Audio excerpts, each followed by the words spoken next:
Hello বন্ধুরা, আজকে সন্ধ্যায় আমি একটা রহস্য গল্প নিয়ে এসেছি। কিন্তু একটা ইংলিশ গল্প বাংলায় অনুবাদ করা। তোমাদের যদি বুঝতে অসুবিধা হয় তোমরা আমাকে কমেন্টে প্রশ্ন করতে পারো, আমি উত্তর দেব। অনেকদিন পরে এলাম আবার গল্প বলতে, কারণ কয়েকদিন আমি একটু ব্যস্ত হয়ে পড়েছিলাম নিজের অন্যান্য কাজ নিয়ে। তাহলে আমি শুরু করি সেই অদ্ভুত এক রহস্যময় গল্প। গল্পের নাম ঠাস বুনট প্রমাণ, ওয়েল উভেন এভিডেন্স। লেখক ডিয়েট্রিক থেডেন।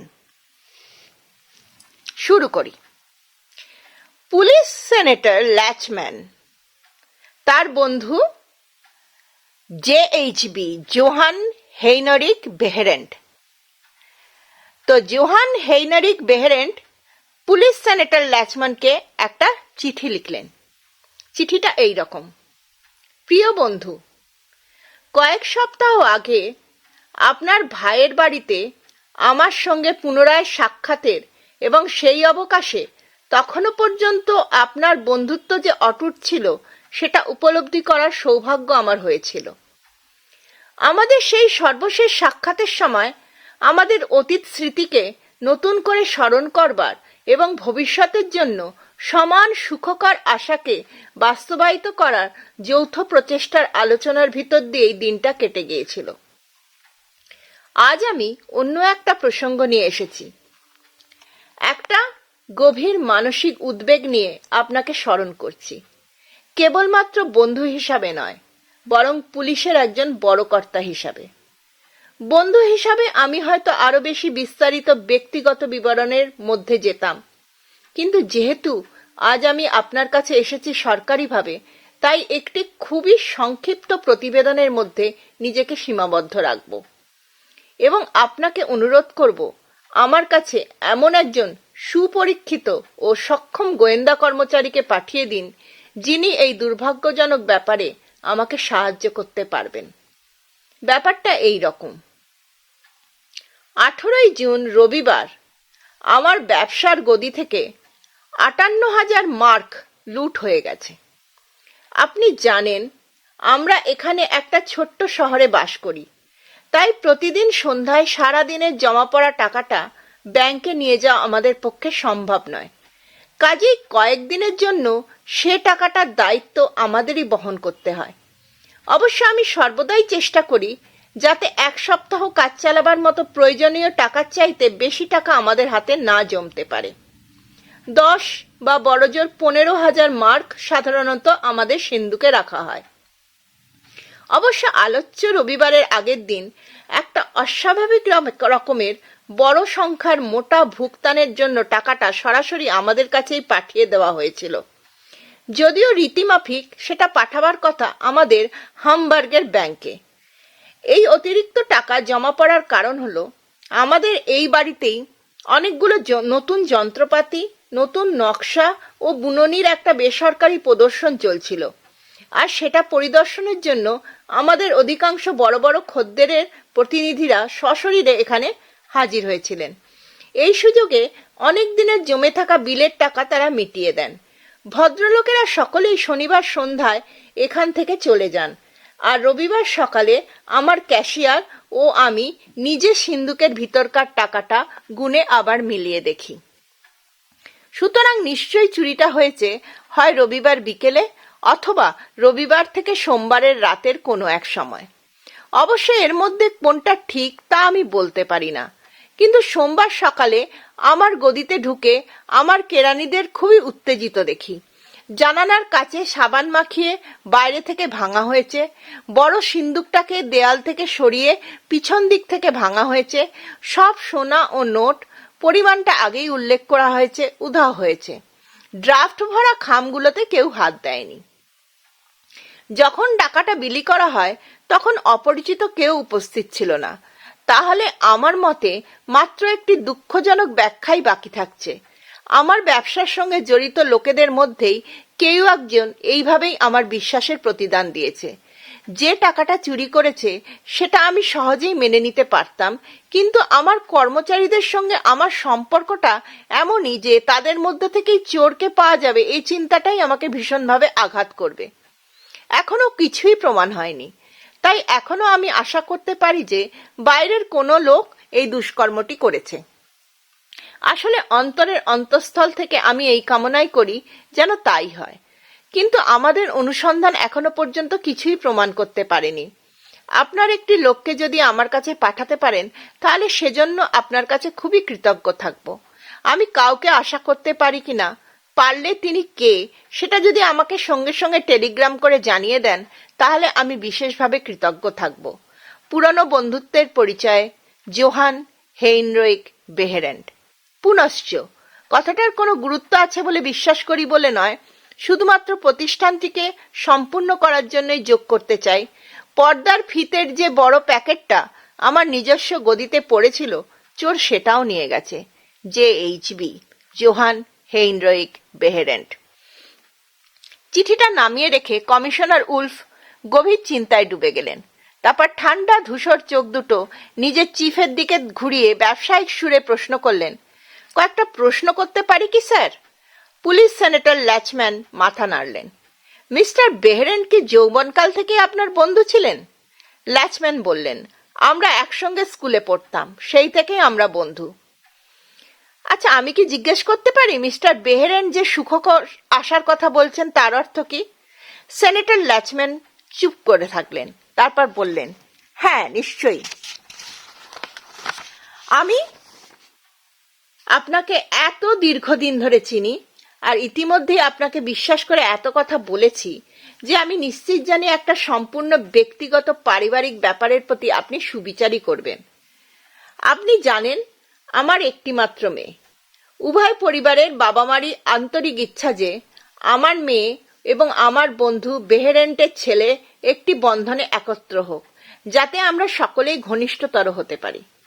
ধন্যবাদ স্যার। মিস্টার বেহেরেন্টকে জবাবটা কখন পাঠাবো? কখন পাঠাবেন? উলফ বললেন। এখনই পাঠাবো ভাবছি। উলফ বললেন, আমি কি বলতে পারি টেলিগ্রাম আপনি পাঠাবেন না? ল্যাচম্যান বললেন, নিশ্চয়ই, আপনি বলেন তো একটা চিঠি পাঠাবো, আর সেটার বয়ান আপনি বলে দিতে পারেন। আমার একটা ব্যক্তিগত চিঠি সঙ্গে দিয়ে সেটাই পাঠিয়ে দেব। কমিশনার বেহেরেন্টের চিঠি ও সংবাদপত্রটা নিয়ে বেরিয়ে গেলেন। 10 মিনিটের মধ্যে ফিরে এসে স্বাক্ষরের জন্য নিম্নলিখিত চিঠিখানা তার চিফের হাতে দিলেন। চিঠিটা এইরকম: mister Johann Heinrich বেহেরেন্ট senior, নুয়েনফেন্ডে, হোলস্টিন। Sir, আপনার অনুমতিক্রমে এই পত্রে আপনাকে জানাচ্ছি যে আপনার গদি থেকে ডাকাতির ব্যাপারে তদন্ত করার জন্য আমাদের অপরাধ বিভাগের কমিশনার উলফকে প্রয়োজনীয় ছুটি দিয়েছি। তবে দুঃখের সঙ্গে জানাচ্ছি অন্য একটা অপরাধের তদন্তের কাজে কমিশনার এখনো ব্যস্ত আছেন, সুতরাং তার এখান থেকে যেতে আরো কয়েকদিন সময় লাগবে। অবশ্য আরো 4 দিনের মধ্যেই আপনি তাকে আশা করতে পারেন, আর পৌঁছানো মাত্রই তিনি আপনার কাজ শুরু করবেন। যেহেতু আপনারা এ ব্যাপারে তদন্ত করে চলেছেন, তাই আমি আশা করি এই সামান্য বিলম্ব বিশেষ কোনো ক্ষতি হবে না। আমাদের আপিসে খবরটা জানাবার আগেই যে অনিবার্য বিলম্ব ঘটে গেছে, তাতেই চোর নিজেকে এবং লুটের মালকে নিরাপদে সরিয়ে নেবার সুযোগ পেয়েছে। কমিশনারকে নির্দেশ দেওয়া হয়েছে ঘটনাস্থলে পৌঁছবার সঙ্গে সঙ্গেই তিনি আপনার সঙ্গে যোগাযোগ করবেন। ইতি পুলিশ চিফ ল্যাচম্যান। সেনেটর ল্যাচম্যান একটু না হেসে পারলেন না। আজ শুক্রবার, এই চিঠি অনুসারে সোমবারের আগে তারা আপনাকে আশা করবে না। তিনি চিঠিতে সই করলেন। আপনি কখন রওনা হচ্ছেন? উলফ বললেন, 1 ঘন্টার মধ্যেই স্যার। আর নুয়েনফেন্ডেতে কখন পৌঁছবেন? আজ সন্ধ্যায় স্যার। সেদিন সন্ধ্যায় 10টার ট্রেন থেকে একটি মাত্র যাত্রী নুয়েনফেন্ডে নামল। ভদ্রলোকের চালচলন সামরিক বিভাগের কর্মচারী সুলভ। কেতাদুরস্ত, কাঠছাটের পোশাক পরনে, তীক্ষ্ণ মুখ ও ঠান্ডা ধূসর চোখ। জোয়ান হেইনরিক বেহেরেন্ট অ্যান্ড সনের গদির দিকে তিনি এগিয়ে চললেন। সাদাসিধে ধূসর পোশাক পরা ভৃত্য তার কার্ডটা নিয়ে প্রতিষ্ঠানের প্রধানের হাতে দিল। মিস্টার বেহেরেন্ট সিনিয়র সযত্নে পড়লেন, জর্জ এঙ্গেল, প্রতিনিধি Harry S Egar and son, London ও বার্লিন। তিনি বললেন, এই ভদ্রলোককে মিস্টার জুরিজের কাছে নিয়ে যাও ফ্রাঞ্জ। আমার ছেলে বাড়ি ফিরে এলেই আমি খুশি হব। এই ব্যাপারটা আমাকে এত বিচলিত করে তুলেছে যে এখন আমি কারোর সঙ্গেই দেখা করা পছন্দ করি না। আপনি যেমন বলবেন, স্যার। মনিবের দিকে এক নজর তাকিয়ে ফ্রাঞ্জ ঘর থেকে বেরিয়ে গেল। মনিবের গদির পাশেই বের্নহার্ড জুরিজের অফিস। সেই ঘরের অপর একটা দরজা দিয়ে, যে ঘরে সিন্দুকটা আছে, সেই ঘরে যাওয়া যায়। একটা আরামদায়ক হাতল চেয়ারে বসে ক্যাশিয়ার কপালের ওপর হাতটা চেপে ধরেছিল। চাকর ঘরে ঢুকে তাকে কার্ডটা দিল। ডেটলেফকে ডেকে দাও। কেরানি ঘরে ঢুকলে কার্ডে লেখা নাম ও প্রতিষ্ঠানের পরিচয় উঁচু গলায় পড়ে জুরিজ জিজ্ঞাসা করল, এই ভদ্রলোকের নামটা কি আমাদের জানানো হয়েছে? না মিস্টার জুরিজ। ধন্যবাদ। হাত নেড়ে জুরিজ কেরানিটিকে বিদায় করল। চাকর বলল, মিস্টার বেহেরেন্ট তাকে আপনার কাছে পাঠিয়ে দিতে বললেন। ঠিক আছে, তাকে পাঠিয়ে দাও। সে আরো কয়েকটা চিঠির পাঠা উল্টালো, কিন্তু এঙ্গেল ঘরে ঢুকতেই তিনি উঠে দাঁড়ালেন। আপনার জন্য আমি কি করতে পারি? জুরিজ বলল। দুজনেই আসনে বসার পর এঙ্গেল অল্প কথায় তার আগমনের উদ্দেশ্য ব্যক্ত করল। যে লন্ডন ভিত্তিক প্রতিষ্ঠানের তিনি প্রতিনিধি, তারা বার্লিনে একটা শাখা কেন্দ্র খুলবে আর তাকে সেই কেন্দ্রের ম্যানেজার নিযুক্ত করা হয়েছে। বার্লিন শাখাটি জার্মানির সব রকম জাতীয় অনুভূতিকে প্রাপ্য সম্মান দিতে ইচ্ছুক এবং নানা রকম দেশি পণ্য ও বিদেশে তৈরি পণ্যদ্রব্যের একটি ভালো ভাণ্ডার গড়ে তুলতে আগ্রহী। তার প্রধান কাজ হচ্ছে এদেশের সবচাইতে বড় পণ্যদ্রব্য প্রস্তুতকারী সংস্থাকে খুঁজে বের করে পণ্যের বরাত পত্রে স্বাক্ষর করা। বেহেরেন্ট অ্যান্ড সন প্রতিষ্ঠানটির এত চমৎকার সুনাম আছে বলেই সে তাদের কাছেই প্রথম এসেছে। সে তাদের কারখানা দেখবে, পণ্যদ্রব্যের নমুনা পরীক্ষা করবে এবং সবকিছু প্রত্যাশা মতো হলে সঙ্গে সঙ্গে পণ্য ক্রয়ের বরাত দেবে। এটি এঙ্গেল বলল। এঙ্গেল যখন কথা বলছিল তখন জুরিজ একটা কাগজ কাটা ছুরি হাতে নিয়ে আনমনে আঙুল দিয়ে খেলা করছিল। এঙ্গেলের কড়া ধূসর চোখ দুটি তীক্ষ্ণ দৃষ্টিতে উল্টো দিকের লোকটার দিকে তাকালো। জুরিজের কাটকাট মুখে শক্তির আভাস, কিন্তু তার চোখের নিষ্প্রভ দৃষ্টি ও অন্যমনস্কভাবে একটা যন্ত্র নিয়ে বোকার মতো খেলা করা, এই দুয়ের ভিতর দিয়েই প্রকাশ পাচ্ছে দৈহিক ও মানসিক দুর্বলতার লক্ষণ। অন্তত এই মুহূর্ত তো বটেই। তার নিচু কপাল ও প্রশস্ত মোটা ঠোঁট প্রবল জান্তব্যাসনারই প্রকাশ, আর তার চোখের কোণে ঘন কালো রেখা উচ্ছৃঙ্খল জীবনেরই সাক্ষী। এঙ্গেলের কথা শেষ হলে ক্যাশিয়ার তার দিকে তাকালো। তার নিষ্প্রভ চোখ দুটি যেন সামান্য উজ্জ্বল হয়ে উঠল। প্রশ্ন করল, আপনার বরাতগুলো বেশ মোটা অঙ্কের হবে? এঙ্গেল বলল, 1 লাখ থেকে 1.5 লাখ মার্কের মতো হবেই। আচ্ছা, এত বড় একটা টাকার জন্য আপনার প্রতিষ্ঠান কতটা নিরাপত্তা দিতে পারে সে সম্পর্কে আমি যদি কোনো রকম খোঁজ খবর করি, তাহলে আপনি আমাকে ক্ষমা করবেন আশা করি। স্বাভাবিকভাবেই, এঙ্গেল বলল। হামবার্গের জার্মান ব্যাংকের সঙ্গে আমাদের লন্ডনের গদির নিয়মিত যোগাযোগ আছে। তারাই আপনাকে সব তথ্য জানাবে। তাছাড়া সব বরাতেই নগদে দাম দেওয়াটাই আমাদের রীতি। ক্যাশিয়ার কিছু মন্তব্য লিখে রাখলো। এত বড় মোটা অঙ্কের একটা বরাতের সম্ভাবনা যে কোনো বড় গতিতেই যথেষ্ট আগ্রহ ও মনোযোগ জাগিয়ে তুলত। জুরিজ কিন্তু সম্পূর্ণ অবিচলিতভাবেই বজায় রাখল। আপনার আগমনে আমরা খুবই খুশি হয়েছি মিস্টার এঙ্গেল। লেনদেনের কথা যদি পাকা হয়ে যায় তাহলে আমরা সাধ্যমতো আপনাদের সেবা করব। সে বিষয়ে আপনি নিশ্চিন্ত থাকতে পারেন। আমি কি ধরে নিতে পারি যে আপনি কয়েকটা দিন এখানে থাকবেন?